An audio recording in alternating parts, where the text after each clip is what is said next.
नमस्कार विद्यार्थी मित्रांनो, डॉक्टर सुशील स्पॉटलाईट या आपल्या यूट्यूब चॅनलवर तुमचं सर्वांचं स्वागत आहे. 13 जानेवारी 2021च्या चालू घडामोडींचं विश्लेषण आपण बघणार आहोत. तत्पूर्वी डॉक्टर सुशील स्पॉटलाईटला टेलिग्रामवर फॉलो करण्यासाठी डिस्क्रिप्शनमधली लिंक तुम्ही वापरू शकता. फेसबुकवर आपला ग्रुप आहे, तिथेही फॉलो करू शकता. स्पॉटलाईट इयर बुक आणि स्पॉटलाईट MCQ बुक तर हे ऑलरेडी ॲमेझॉन, फ्लिपकार्ट, कार्ट91, केसागर ऑनलाईन सर्वदूर अवेलेबल आहे. पोस्टल डिलिव्हरीसाठीचा नंबर तुमच्यासमोर आहे 8446430119. स्पॉटलाईट रायटिंग फोरममध्ये इनरोल करण्यासाठी spotlightratingforum@gmail.com यावर तुम्ही मेल करू शकता. IAS मेन्स करता daily answer writing, weekly GS एसे आणि MPSC मेन्स करता मराठी इंग्रजी एसे असे 2 मॉड्यूल्स आहेत. कृषी कायद्यांना सुप्रीम कोर्टाने स्थगिती दिलेली आहे आणि सर्वोच्च न्यायालयाकडून याच्याकरता एक समिती स्थापन करण्यात आलेली आहे. पण या समितीच्या चर्चेत सहभागी न होण्याची शेतकऱ्यांची भूमिका आहे, कारण या समितीमध्ये असणारे जे 4 सदस्य आहेत ते कायदे समर्थक असल्याचा आरोप केला गेलेला आहे. म्हणजे त्यांची जी मतं आहेत ती मतं स्पष्टपणे समोर आलेली आहेत आणि त्याच्यामुळे हा सगळा जो आरोप आहे तो होतो आहे. म्हणजे भूपिंदर सिंह मान, त्याच्यानंतर अनिल घनवट यांनी कायद्यांना पाठिंबा दिलेला आहे. अशोक गुलाटी, प्रमोद जोशी यांनाही कृषी क्षेत्रामध्ये नव्याने बदल होणं अपेक्षित आहे आणि त्याचं समर्थन ते करतात. त्याच्यामुळे हे जे 4ही तिच्यातले सदस्य आहेत, भूपिंदर सिंह मान, अनिल घनवट, अशोक गुलाटी, प्रमोद जोशी, तर हे कायदे समर्थकच आहेत आणि त्याच्यामुळे या समितीतून विशेष काही हाताला लागणार नाही असं शेतकऱ्यांचं म्हणणं आहे. काही शेतकऱ्यांनी या निर्णयाचं स्वागतसुद्धा केलेलं आहे, पण आंदोलन कायम राहणार आहे. सो इथं जो मुद्दा आहे तो सर्वोच्च न्यायालयासंबंधीचा आहे. एक तर सर्वोच्च न्यायालयाच्या बाबतीमध्ये 2 गोष्टी आपल्याला करायच्या आहेत, की एक ज्युडिशियल ओव्हररीच, त्याच्यानंतर ज्युडिशियल ॲक्टिव्हिझम वगैरे. तर याच्यावर एक सेपरेट लेक्चर मी घेईल. म्हणजे बऱ्याचदा कसं असतं की संसद कायदा करते किंवा त्या कायद्यात स्वतःहून सर्वोच्च न्यायालय हस्तक्षेप करतं. म्हणजे स्वतःहून हस्तक्षेप करणं, तर हा एक महत्त्वाचा आणि वेगळा आस्पेक्ट आहे. तर याच्यावर पण चर्चा आपण करूयात. आणि एकंदरच आता केंद्र सरकारला पण तो एक सेटबॅक असणार आहे, कृषी कायद्यांना जी स्थगिती दिलेली आहे. आता बघा, याच्यामध्ये जे मेंबर्स आहेत ह्या पर्टिक्युलर समितीमध्ये भारतीय किसान युनियन आणि अखिल किसान समन्वय समितीचे अध्यक्ष भूपिंदर सिंह मान, शेतकरी संघटनेचे प्रमुख अनिल घनवट, शेतीतज्ञ अशोक गुलाटी आणि प्रमोद कुमार जोशी. सो हे 4 सदस्य असणारी ही समिती आहे. या सदस्यांच्या 4ही सदस्यांचा या नवीन कायद्यांना किंवा बदलांना एक सकारात्मक ॲप्रोच आहे आणि त्याच्यामुळेच मग याच्यावर की बाबा हे जी सगळी समिती आहे ही समितीच काही कामाची नाही असं म्हटलं गेलेलं आहे. आणि एकंदरीतच सरन्यायाधीश शरद बोबडे, न्यायाधीश व्ही रामसुब्रमण्यम आणि न्यायाधीश AS बोपन्ना यांच्या खंडपीठाने या कायद्यांना स्थगिती दिलेली आहे, तात्पुरती स्थगिती. त्यातल्या त्यात सरन्यायाधीश शरद बोबडे यांच्याबद्दल दुसरी एक न्यूज आहे, की जे काही ॲक्च्युअल हिअरिंग सुरू झालं पाहिजे, म्हणजे आफ्टर आता लॉकडाऊन नंतर प्रॉपरली आहे ना, आता सगळं जे चालू होतं ते ऑनलाईन चालू होतं. तर फिजिकल हिअरिंगसाठी त्यांनी नाही म्हटलेलं आहे अजूनसुद्धा, आणि त्याच्यामुळेही ते न्यूजमध्ये आहेत. तर एकंदरीतच बघूयात येत्या काळात काय होतं आहे ते. महाराष्ट्रामध्ये 5 दिवसामध्ये जवळपास 1839 पक्ष्यांचा मृत्यू झालेला आहे. सो एव्हियन इन्फ्लुएन्झा, बर्ड फ्लू जे आहे तर त्याचे पडसाद इकडं दिसत आहेत राज्यात पण. आणि दुसरी महत्त्वाची गोष्ट जी आहे की चिकन आणि अंडी याचं सेवन सुरक्षित आहे असं म्हटलं गेलेलं आहे, की अंडी आणि चिकन तुम्ही जर 70°C तापमानावर तापवत असाल, 30 मिनिटाकरता शिजवत असाल, तर तिच्यामधला विषाणू निष्क्रिय होतो. परंतु कसं असतं की एकंदरच जनमानसामध्ये ती तितकी अवेअरनेस आहे का? ही जी अवेअरनेस आहे ही खूप प्रॉपरली केली पाहिजे. अदरवाईज आता काय होईल की जो चिकन आणि अंडी विक्रेता आहे, मग त्याचा जो बिझनेस आहे तो ठप्प होणार. म्हणजे आता सरळ सरळ त्यांचा लॉसच आहे कम्प्लिटली. दुसरा जो मुद्दा आहे ह्या सर्व याच्यामध्ये तो म्हणजे काय, की एकतर पशुसंवर्धन आयुक्तालयाने हे आवाहन केलेलं आहे की लोकांनी कुठल्याही अफवांवर विश्वास ठेवू नका. तुम्ही अंडी आणि चिकन या दोन्ही गोष्टी ज्या आहेत त्याचं सेवन करू शकता. त्यातल्या त्यात व्हॉट्सअप विश्वविद्यालयाचा रोल पण ह्या सगळ्या याच्यामध्ये महत्त्वाचा असतो. कारण काय होतं की आता कोविड-19च्या काळात काय झालं होतं की कोविड-19च्या काळामध्ये चिकनमुळे खूप करोना होतो अशी अफवा होती आणि त्याच्यामुळे त्या काळात पण चिकनचा जो काही बिझनेस आणि त्या सगळ्या गोष्टी त्या हॅम्पर झाल्या. नंतरच्या ह्याच्यात तुम्ही बघा की स्वतःचं इम्युनिटी वाढवण्यासाठी मग प्रोटीन घ्या, चिकन घ्या, अंडी घ्या असं सुरू झालं. सो हे फार महत्त्वाचं आहे की लोकांमध्ये ती अवेअरनेस असली पाहिजे, अदरवाईज मग त्याचा इकॉनॉमीवर पण इम्पॅक्ट होतो.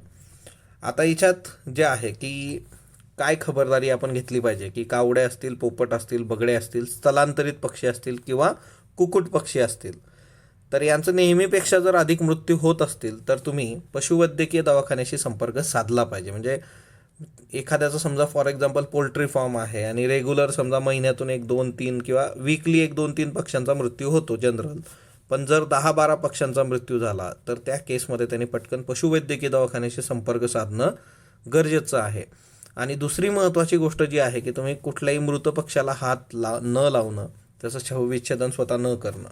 मग आता याच्यामध्ये काय केलं जातं की परभणी जिल्हा किंवा लातूर जिल्हा जे आहे तर तिच्यात बर्ड फ्लूचा जो प्रादुर्भाव दिसून आलेला आहे, तर जिथं बर्ड फ्लू आहे तिथल्या जवळपास 1 किलोमीटर त्रिज्येच्या प्रदेशामध्ये जे काही सर्व कुक्कुट पक्षी आहेत ते नष्ट केले जातील. तर हे MCQ करता लक्षात ठेवा, 1 किलोमीटर त्रिज्येचा प्रदेश. ओके, त्याच्यामधले सगळे म्हणजे बर्ड फ्लू जर इथं आढळला कुठल्याही एक ठिकाणी तर तिथून 1 किलोमीटर त्रिज्येचा जो प्रदेश असणार आहे त्या सर्व प्रदेशातले जे कुक्कुटपालनाचे पक्षी आहेत त्यांना नष्ट केलं जाईल. म्हणजे ते मारून टाकले जातात, गड्डा करून पुरले जातात त्यांना. अमेरिकेद्वारे क्युबा हा जो देश आहे याला दहशतवादाला प्रोत्साहन देणारा देश म्हणून जाहीर करण्यात आलेला आहे. 12 जानेवारी 2021 रोजी ट्रम्प प्रशासनाने जाता जाता हा निर्णय घेतला आणि क्युबाला दहशतवादाला प्रोत्साहन देणारा देश म्हणून जाहीर करण्यात आलेला आहे. आता बराक ओबामा अध्यक्ष असताना त्यांनी क्युबाला या आरोपातून सूट दिली होती आणि ट्रम्प प्रशासनाने परत एकदा त्याला टेररिझमला प्रोत्साहन देणारा देशचा टॅग लावलेला आहे. आता दहशतवादाला प्रोत्साहन देणारा देश घोषित करण्यामागची अमेरिका प्रशासनाची कारणं काय आहेत? 1. क्युबा सरकार लोकांवर दडपशाही करतं, व्हेनेझुएलासारख्या इतर देशांमध्ये हस्तक्षेप करतं. आता बघा की लोकांवर दडपशाही करणं, मग आता याच्यावर आक्षेप आहेत की खरंच असं आहे का की ते दहशतवादाला टेररिस्टला प्रोत्साहन देतात, है ना, की स्वतःच्या देशात दडपशाही करणं वेगळं आणि दहशतवादाला प्रोत्साहन देणं ही बाब वेगळी. तसेच देशातल्या दहशतवादी कारवायांना ते सातत्याने पाठिंबा देतात असं अमेरिकेचं म्हणणं आहे. क्युबा हा जो देश आहे तो आता तुमच्या समोर आहे बघा, हा इथं क्युबा आहे, ही गल्फ ऑफ मॅक्सिको आहे. ऑब्वियसली वरती हा जो आहे हे अमेरिका US है ना, हा अटलांटिक ओशन आहे आणि इथं जे आहे खाली तर इथं हा क्युबा आहे, है ना, आणि ही हवानाच्या सिगार खूप फेमस आहेत बघा.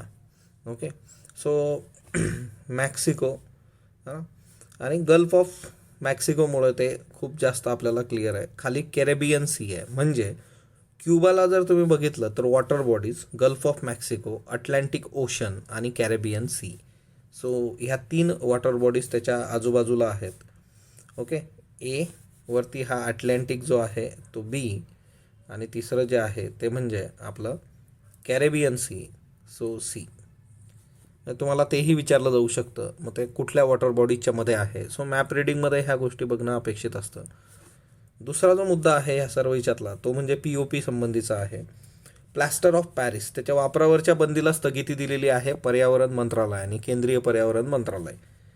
आता प्लास्टर ऑफ पॅरिस जे आहे तर त्याच्या वापराबद्दल केंद्रीय पर्यावरण मंत्रालयाने अभ्यास गट नियुक्त केला आहे आणि त्याचा अहवाल येईपर्यंत POP वापरावरची बंदी जी आहे ती केंद्रीय पर्यावरण मंत्री प्रकाश जावडेकर यांनी त्याला स्थगिती दिली की तुम्ही अभ्यास गटाचा अहवाल आल्यानंतर आपण बघू की स्थगिती ठेवायची नाही ठेवायची, पण आता जे आहे तर ती स्थगिती नसणार आहे.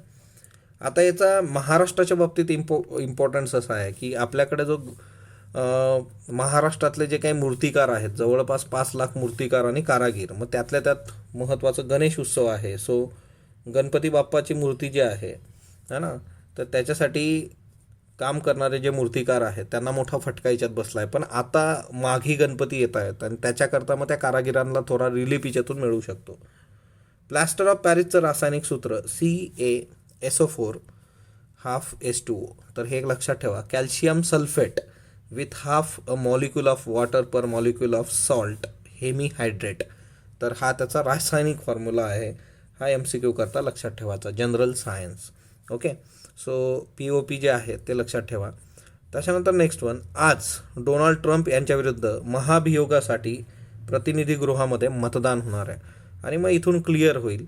आणि मग याच्यानंतर तुम्हाला सांगितलं त्या पद्धतीने की जे काही कॅपिटॉल हिलमधला हिंसाचार झालेला आहे तर ते पूर्ण चॅप्टर आपण तयार करूयात की कॅपिटॉल हिलमधला हिंसाचार, डोनाल्ड ट्रम्प यांची भूमिका, महाभियोग होणारे स्वतःच्या कार्यकाळात, 4 वर्षाचा कार्यकाळ आहे बघा, 4 वर्षाच्या कार्यकाळामध्ये दुसऱ्यांदा, ही दुसरी वेळ आहे महाभियोगाची प्रोसेस होण्याची आणि असं होणारे हे पहिलेच राष्ट्राध्यक्ष आहेत अमेरिकेचे आजवर.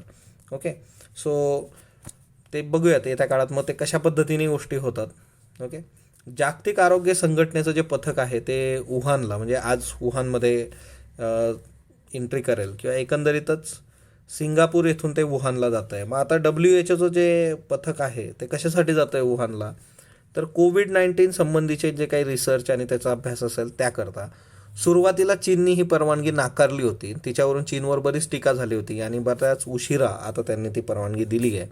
आणि WHO जे पथक आहे मग ते आता वुहानमध्ये जाऊन मग त्या पद्धतीने जे काही त्यांचं रिसर्च आहे, अभ्यास आहे ते बघेल की नेमकं कोविड-19 किंवा कोरोना व्हायरस त्याची उत्पत्ती आणि तो प्रसार कसा आहे, त्याच्यामध्ये नेमका वुहान किंवा चायना त्याचा काय रोल आहे, तर त्या गोष्टी बघितल्या जातील. आता पुढचं हे खूप महत्त्वाचं आर्टिकल आहे की जे आर्टिकल एकंदरच महाराष्ट्र, तिच्यामधली आरोग्यसेवा, त्यातल्या त्यात विदर्भातली आरोग्यसेवा याच्यावर प्रश्नचिन्ह उभं करतं.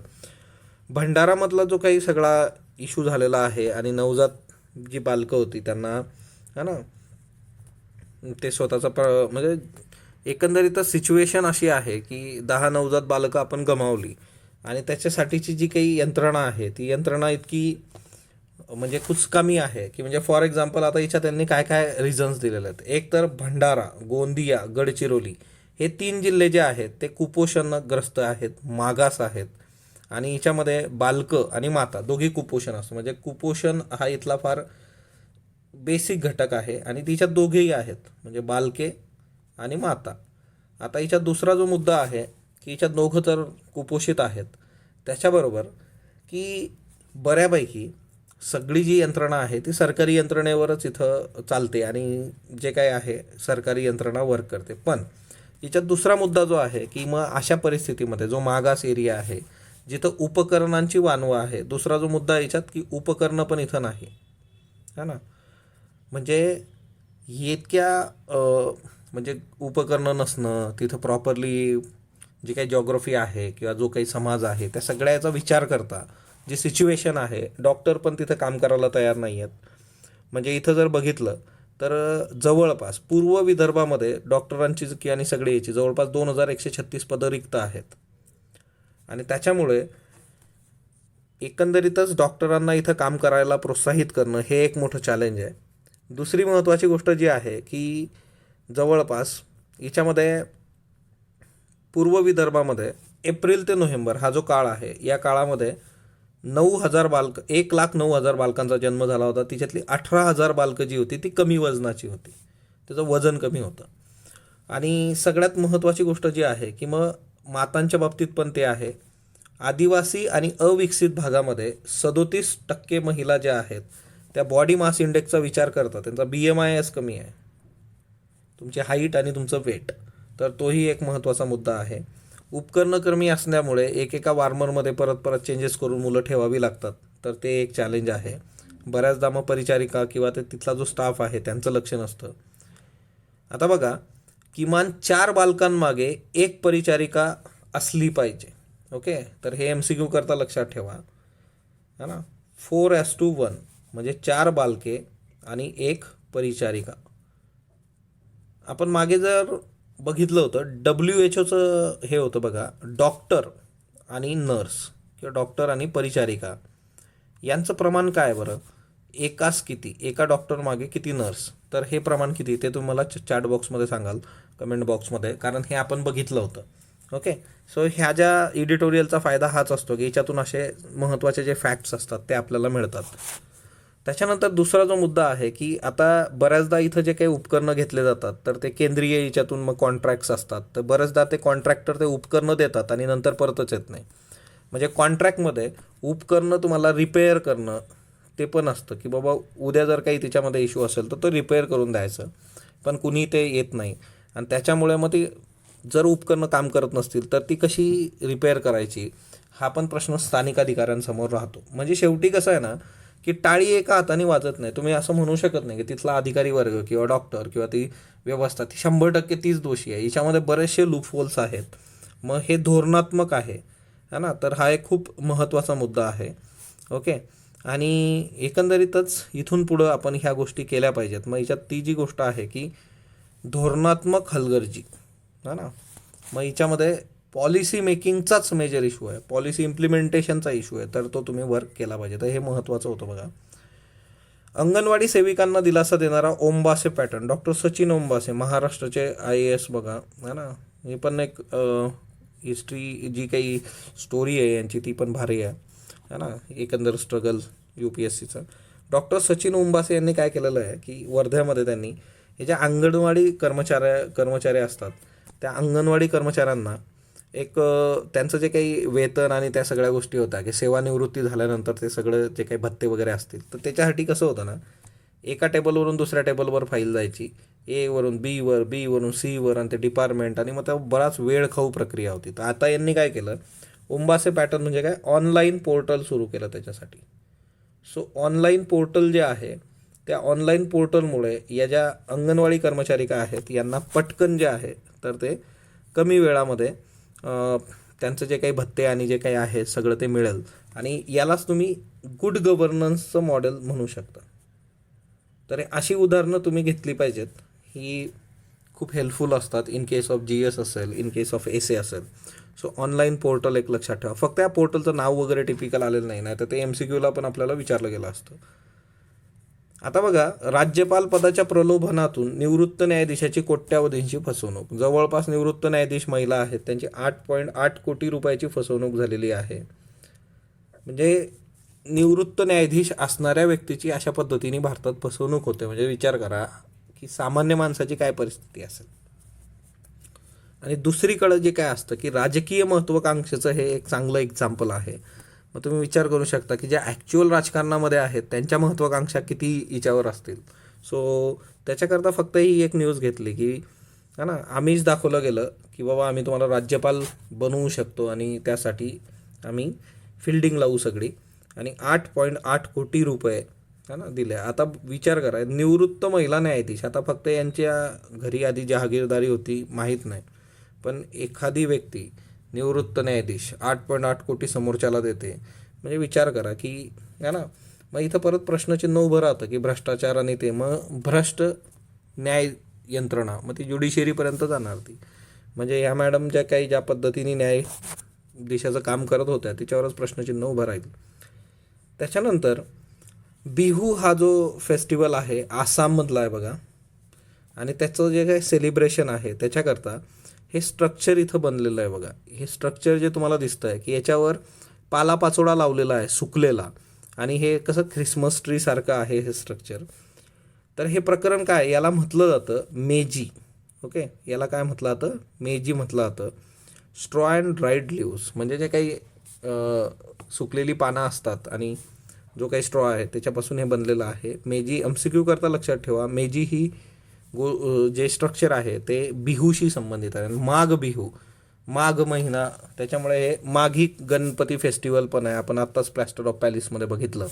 सो माघ बिहू आसाम MCQ करता लक्षात ठेवा. असं बिसू आहम बरोबर, बिहू आहम जे आहे की ते खूपच कॉमन आहे. म्हणजे बिहू आणि आसामचं जे काही हे आहे, तर हे फेस्टिवल तुम्हाला माहीत पाहिजे. आणि हा जो आहे हार्वेस्टिंग फेस्टिवल आहे, आता पीक काढण्याच्या याच्यावर मग तो फेस्टिवल साजरा होतो. सो हे मेजी स्ट्रक्चर जे आहे ते मेजी स्ट्रक्चर तेवढं एक लक्षात ठेवा की हे बिहूशी संबंधित आहे, मेजी स्ट्रक्चर. ओके. त्याच्यानंतर नेक्स्ट वन, सार्क. सार्कबद्दल आर्टिकल आहे की सार्क वाचवलं गेलं पाहिजे. सार्क 2014 नंतर, म्हणजे जे काही उरी आणि त्या सगळ्या गोष्टी झाल्यात, पठाणकोट वगैरे, तर पाकिस्तानमध्ये होणारं सार्कचं जे काही अधिवेशन होतं ते थांबलं, आणि तिथून मग 2020पर्यंत 6 वर्ष तिच्यात काही हालचाल झालेली नाही आहे. पण मार्च 2020मध्ये जे काही COVID-19च्या पार्श्वभूमीवर आपले पंतप्रधान जे होते त्यांनी सार्कची एक ऑनलाईन बैठक घेतली होती आणि तिच्यामध्ये सार्क कोविड फंड पण त्यांनी सांगितला होता की आपण करूयात. आता याच्यात मेजर इश्यू जो आहे की इथून पुढं जे आहे सार्कच्या बाबतीमध्ये, तर ते भारताने प्रॉपरली बघितलं पाहिजे. कारण त्याचा रिझन जो आहे ते म्हणजे चायना जे आहे, चायनाज क्वेस्ट, म्हणजे चायना गडबड करतं आहे. काय गडबड करतं आहे तर सार्कमधून भारताला आणि भूटानला मायनस जर तुम्ही केलं, म्हणजे SAARC minus India and Bhutan, okay, हे 2 देश तिच्यातून बाहेर काढले, तर बाकीचे सर्व देश जे आहे तर ते बॉर्डर रोड इनिशिएटिव्ह जो आहे, वन रोड हा ना, त्याच्यामध्ये OBORचा जो काही इश्यू आहे तर त्याचे सगळे पार्टिसिपंट आहेत, त्याच्याशी संबंधित आहे. मग भारत आणि भूटान तिच्यात नाही आहे. दुसरा मुद्दा जो आहे की चायनाने काय केलेलं आहे की हेल्थ संबंधीचा जो इश्यू आहे की हेल्थ सिल्क रोड नावाची कन्सेप्ट त्यांनी हे केलेली आहे, हेल्थ सिल्क रोड. आणि या हेल्थ सिल्क रोडमध्ये चायना काय करतं आहे की हे जे बाकीचे देश आहेत सार्कचे, त्यांना कोविडचं वॅक्सिन वगैरे देण्यासंबंधीचा आणि हेल्थ मदत देण्यासंबंधीचा जे काही प्लॅन आहे तो त्यांनी त्यांच्यासमोर ठेवलेला आहे. मग त्याच्यामध्ये इक्विपमेंट असतील, किट असतील, वॅक्सिन असेल, सगळ्याच गोष्टी की हेल्थ सिल्क रोडच्या अंतर्गत तुम्हाला चायना मदत करेल. मग आता चायना काय करतं आहे की सार्कचे जे सदस्य देश आहेत त्यांच्या जवळ जातं आहे. मग कुठंतरी जी यंत्रणा इतक्या दिवसापासून कार्यरत होती मग तिच्यामध्ये सेटलमेंट करणं किंवा त्याच्यामधून मार्ग काढणं काहीतरी, तर तो एक भारतासाठीचं चॅलेंज आहे. म्हणजे जसं पाकिस्तान, मेजर इश्यू जो आहे सार्क गडबडण्याचं कारण आहे कारण जे आहे की टेररिझम आहे ना, टेररिस्ट फायनान्सिंग आहे, हे सगळ्या ज्या गोष्टी आहेत त्याच्यामुळेच सार्क डेडलॉकमध्ये गेलेलं आहे. तर भारताने मग त्याच्यासाठी सोल्युशन काढावं. कारण येत्या काळामध्ये चायना अशा पद्धतीने जर घुसत असेल तर मग ते प्रॉब्लेमॅटिक आहे. हेल्थ सिल्क रोड नावाची कन्सेप्ट MCQ करता लक्षात ठेवा की हा काय प्रकार आहे की चायना इतर देशांना मेडिसिन आणि त्याच्याशी रिलेटेड इक्विपमेंट आणि हेल्थ रिलेटेड बाबतीत मदत करतो आहे ना. तर सार्क आपण वाचवलं पाहिजे, दॅट इज द थिंग. त्याच्यानंतर नेक्स्ट वन, रुबिया सईद अपहरण प्रकरण 31 वर्षानंतर आता आरोप निश्चित झालेले आहे. म्हणजे याच्यातून आपल्या न्यायव्यवस्थेवर परत प्रश्नचिन्ह उभं राहतं.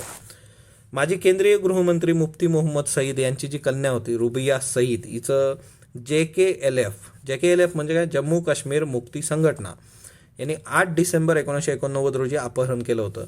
12 जानेवारी 2021 रोजी टाडा न्यायालयाने यांचा जो नेता आहे यासिन मलिक आणि अन्य 9 जणांविरुद्ध आरोप निश्चित केलेले आहेत. आता दहशतवादाला पैसे पुरवण्याच्या प्रकरणाच्या आरोपावरून मलिक जो आहे त्या मलिकला राष्ट्रीय तपास यंत्रणेच्या NIAच्या अधिकाऱ्यांनी एप्रिल 2019मध्ये अटक केली होती. सध्या तो तिहार कारागृहामध्ये आहे. मे 2019मध्ये केंद्र सरकारने त्याच्या गटावर बंदी घातली होती. रुबिया सईद यांचं अपहरण करून मग त्यांचे जे साथीदार होते वेगवेगळ्या तुरुंगामध्ये, तर त्यांना सोडण्याची मागणी त्यावेळेस करण्यात आली होती. हे खूप गाजलेलं प्रकरण आहे बघा रुबिया सईदचं.